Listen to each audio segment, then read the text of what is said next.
বিরুদ্ধে বলা হচ্ছে এই মিজান হাজারি সে কাঠটা কাফির, সে নবী সাল্লাল্লাহু আলাইহি সাল্লামের বিরুদ্ধে নবীকে বলছেন কাউবয়, নাউজুবিল্লাহ, নবী কাউবয় নাউজ। আল্লাহ নিজের কোরআন শরীফে বলছেন, কোরআনে বলছেন আল্লাহ কোরআনে বলছেন তোমার নবীকে রয়না বলিও না, কুল উনজুন না।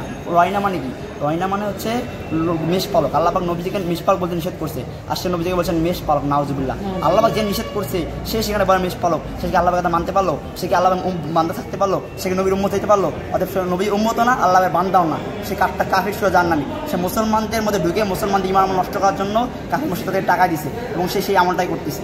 সে মুসলমান, তাদেরকে মুসলমান বলা হয়েছে। আল্লাহ পাক কোরআনে বলছেন যে হে মুসলমানগণ, তোমরা নিজেরা অন্যদের সাথে তোমরা নিজেরা আদু আউলিয়া, তোমরা মুসলমান আরেকজন বিধর্মীদেরকে বন্ধু হিসাবে গ্রহণ করো, তোমরা তারা শত্রু। তাদের মুসলমানদের শত্রু আল্লাহ কোরআন হিসেবে নিজে বলছেন যে মুসলমানদের শত্রু হচ্ছে বিধর্মীরা। অতএব এটা মানতে হবে। বিধর্মী দেখেন কেমন শত্রু আমাদের। আজকে ভারতের মধ্যে মুসলমানদের কত শহীদ করা হয়েছে, মুসলমান জুলুম করা হয়েছে। আজকে মুসলমানদের মসজিদ ভাঙা হয়েছে ভারতের মধ্যে, মাদ্রাসার মধ্যে গীতা পাঠ করানো হয়েছে, মুসলমানদের নিম্নভাবে শহীদ করা হয়েছে। তা সেই দেশে মুসলমানদের ঠিকই জুলুম করতেছে, তারা আমাদের ভারতের আমাদের কেমন শত্রু বন্ধু হয়ে যাবে? শুধু ভারত এই দেশে অধিবাসী, তাদের এই দেশে অধিবাসী না, তারা বিভিন্ন ভিন্ন দেশ থেকে পালায় আসছে। মিয়ানমার থেকে মায়ের ধর করা হয়েছে, তারা চলে আসছে। এরকম বিভিন্ন দেশ থেকে তারা আসছে। তারা আমাদের সে আদিবাসী না, তারা আমাদের আদিবাসী না। তারা আমাদের আদিবাসী দাবি করলে আমাদের রাষ্ট্রদ্রোহী কাজ করা হবে, এটা আমরা মানতে পারবো না। যেটা আমাদের দেশে ওই পাহাড়ি উপজাতিরা, তাদেরকে আদিবাসী বলা হয়েছে। আদিবাসীর নিয়ম হচ্ছে যারা আদিবাসী তারা চাইলে পৃথক রাষ্ট্র গঠন করতে পারবে, তাদের সেই অনুমতি জাতিসংঘ থেকে দেওয়া হয়েছে, তাদেরকে আদিবাসী বলা হয়েছে। শুধু তাই না, আমাদের এই পাঠ্যসূচি বই, আমাদের দাখিল শ্রেণী নবম দশম শ্রেণীতে আমাদের পাঠ্যসূচি বইয়ের মধ্যে আমাদের বাংলাদেশ মুসলমান দেশ, এই মুসলমানদের সাথে একটা গাছ দেওয়া হয়েছে। এই গাছের মধ্যে বিভিন্ন পাতা দেওয়া হয়েছে। কয়েকটা পাতার মধ্যে, প্রত্যেকটা পাতার মধ্যে রয়েছে একটা ধর্ম, যেমন মুসলমান ধর্ম, ইসলাম ধর্ম, হিন্দু ধর্ম, বৌদ্ধ ধর্ম, খ্রিস্টান ধর্ম, নাস্তিক ধর্ম, উপজাতি মানে আদিবাসী দেওয়া আছে। এগুলো চলবে না। বাংলাদেশ প্রত্যেকটা দেশের মধ্যে নিয়ম আছে।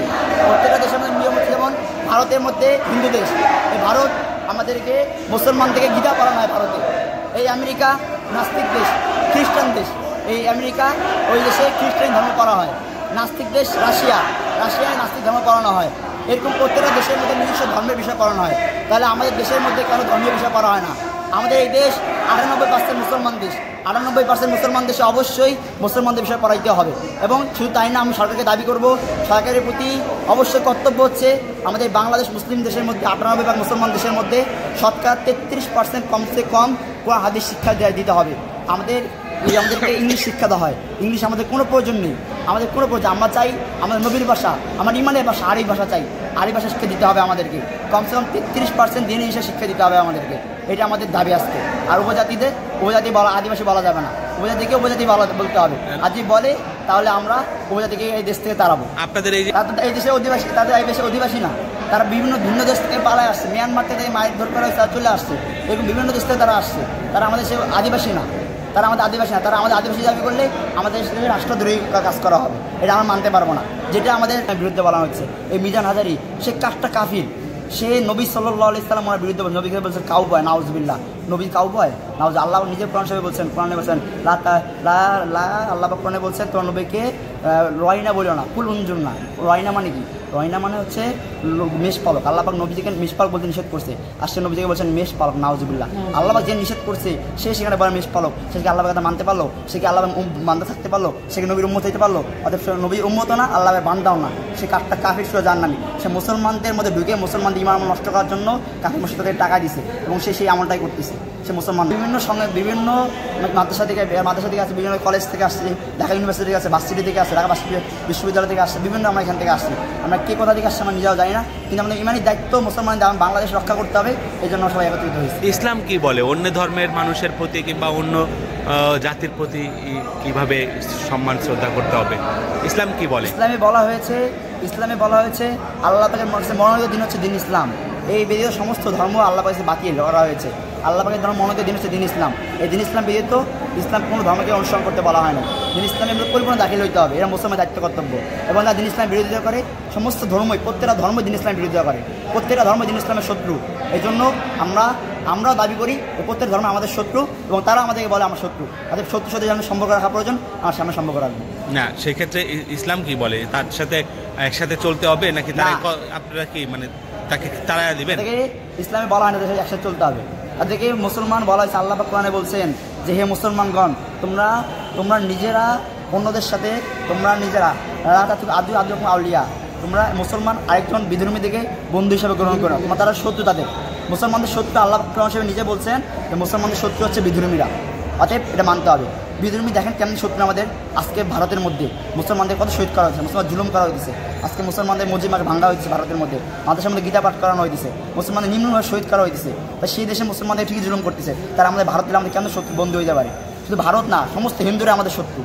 সেক্ষেত্রে আমি যেটা বলছিলাম যে এই ধর্মে তো এটাও বলা আমরা শুনেছি যে আমরা ধর্ম কম বুঝি, আমি মুসলিম কিন্তু ধর্ম কম বুঝি, আপনারা হয়তো ভালো বুঝেন। সেটা হচ্ছে যে ধর্ম বলা হয়েছে যে অন্য ধর্মের প্রতি সহনশীল হইতে এবং শ্রদ্ধা জানাইতে। এটা কি আছে আমাদের ধর্মে নাকি নাই? আমাদের ধর্মে বলা হয়েছে যদি তারা আমাদের ধর্মকে সম্মান করে, আমাদের ধর্মের বিরুদ্ধে কোনো কথা না বলে, তাহলে তাদেরকে আমাদের ধর্মের পাশে আশ্রয় দেওয়া যাইতে পারে। কিন্তু তাদেরকে আমাদেরকে আশ্রয় দিয়ে আদর্শকে মাথায় রাখতে বলা হয়নি। কিন্তু এখন তারা এই নিয়ম অনুযায়ী তারা আমাদের ধর্মের বিরুদ্ধে করতেছে, তারা এই নিয়ম অনুযায়ী আমাদের ধর্মের বিরুদ্ধে বলতেছে।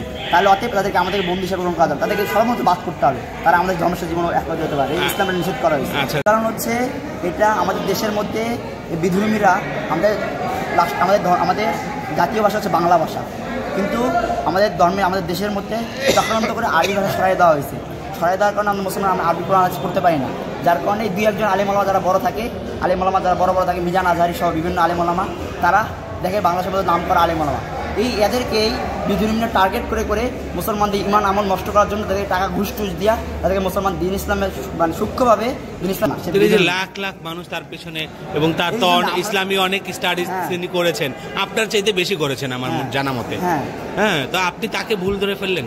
হ্যাঁ, এটা কেন বললাম? এটা তো আমি প্রথমে আপনাকে বললাম যে সে বড় আলেম ঠিকই ছিল, কিন্তু তাকে এই বিধর্মীরা বড় বড় ফান্ড থেকে টাকা দিয়ে, তাকে ঘুষ দিয়ে, তাকে মনটা টাকা পাইছে, আর কি লাগে? টাকা লাগলে আর কিছু আছে নাকি তার? সে তো নবী ইসলামের মনসার বিরুদ্ধে বলছে। সে যত বড় আলেম হোক না কেন, তার থেকে নবী বড় না নবী ছোট? তার চেয়ে অবশ্যই নবী বড়। যে আজকে আমার আমার ভাই আমার বাপের সম্পর্কে বলে, সেটা মানতে পারবো না। হ্যাঁ, আমার বাপ যে ভাইয়ের সম্পর্কে বলে এটা মানতে পারবো। তো সেই নবী সে এত বড় হয়েছে কার জন্য? নবীর জন্য হয়েছে। সে এত বড় নবীর জন্য হয়েছে, আবার সেই নবীর সামনে বিরুদ্ধে বলে, নবীর বিরুদ্ধে বলবে, সেটা আমি মুসলমান মানতে পারবো? কোশ্চেন কারণ না। আমার মূল উদ্দেশ্য নবী যাকে নবী যে প্রশংসা করবে সে আমার মুসলমান ভাই, আর নবীর যে বিরুদ্ধে বলবে সে আমার ধর্মের শত্রু। সে তো ইসলামের প্রচারই করতেছে, এটাই তো সে ইসলামের মধ্যে মুসলমান শুরু থেকে ঢুকে সে মুসলমানদের ইমান আমল নষ্ট করতেছে। আচ্ছা, সে এর আগেও নবীজিকে নিয়ে কথা বলছিল, তাকে দেশ ছাড়া করা হয়েছে। এই ব্যাপার সে নবীর সাথে বিরুদ্ধে বলছে। আসলে পাত্রে যা আছে তাই পড়বে, আর পাত্রে এটা আছে নবীর বিরুদ্ধে, সে নবীকে মানে না, সে নবীর বিরুদ্ধে বলে। হ্যাঁ, তাহলে আমার মুসলমান তাকে কেমনে মানতে পারি? যে আমার বাপকে কাছে কেউ কাউবাই বলতে তাহলে মানতে পারতাম না, তা সে আমার নবীকে কাউবাই বলছে, তাহলে আমি মানবো কেমন? এটা তো একটা ইংরেজি একটা শব্দ উনি উচ্চারণ করছে। কাউবয় মানে রাখাল। যেখানে আল্লাহ পাক কোরআন শরীফে বলছেন, আল্লাহ পাক কোরআনে আয়াত লা তাকুলু রাইনা কুল উনজুন, আল্লাহ পাক বলছেন নবী সাহাবীদেরকে বলছেন তোমরা রাইনা বলো না। রাইনা মানে কি? মানে ইহুদিরা নবীজিকে ব্যঙ্গ করার জন্য, তারা বলতো রাইনা মানে মেষ পালক। দুইটা অর্থ রাইনা, একটা হচ্ছে মেষ পালক, আর একটা হচ্ছে আমাদের দিকে তাকান। তাই এই ইহুদিরা, বিধর্মীরা, মুশরিকরা, হিন্দুরা নবীকে বলতো রাইনা, আপনি আমাদের তাকান, কিন্তু ওরা এই অর্থে বলতো যে নবীজি মেষ পালক। তাই আল্লাহ পাক সাহাবীদেরকে বলছেন তোমার নবীকে রাইনা বলে না, কারণ রাইনা বলে নবীর সম্মানে খেলা হবে। আচ্ছা।